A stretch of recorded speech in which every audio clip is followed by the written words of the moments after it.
MG Boy Recording. Ke nake so ke na zaba, ke na baiwa ruwan zuma. Ke nake so ke na zaba, ke na baiwa ruwan zuma. So na kauda na gaskiya ya fi karko da na gani. In kina minni dariya sai in ji daɗi ya zo ta ne. Kan ki zanyo rawar gani babu mai iya ja da ni.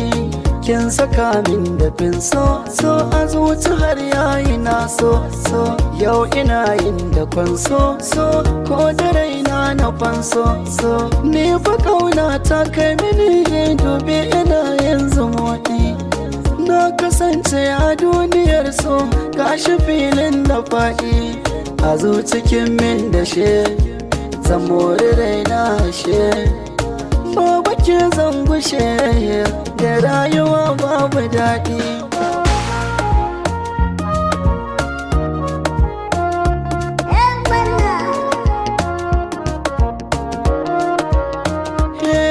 Na fahimci zancen ɗan adam mai wuyar kwatance wanda so ya sanya shi fariya shi yake da zance.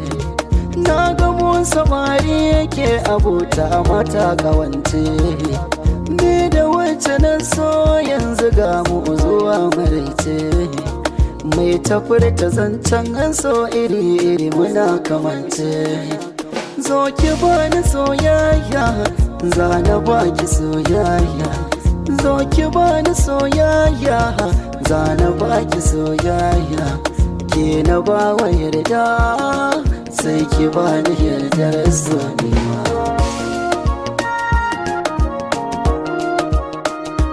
So ba fargima ba don ganin ido ba don rashin sani ba. So misalin bai yawa ne ba zan yi fariya ba don ina da ke ba. Shi so yana da girma kofofi na sakwai yawa ne. Sunan ki malamata a ƙaunar ki na yirata. Ban canza kudiri na buri na gani ga ki zaune. Ina san ki so na gaske gubar so a zuci wanke. Ina yanki iyayi sassaucin da abani aurenki. Da na fice a kewarki kullum ina cikin ɗaki in zauna in ta kallonki. Kin zama min gurin aiki in danga zana sunanki ko ina da ina gidana ne.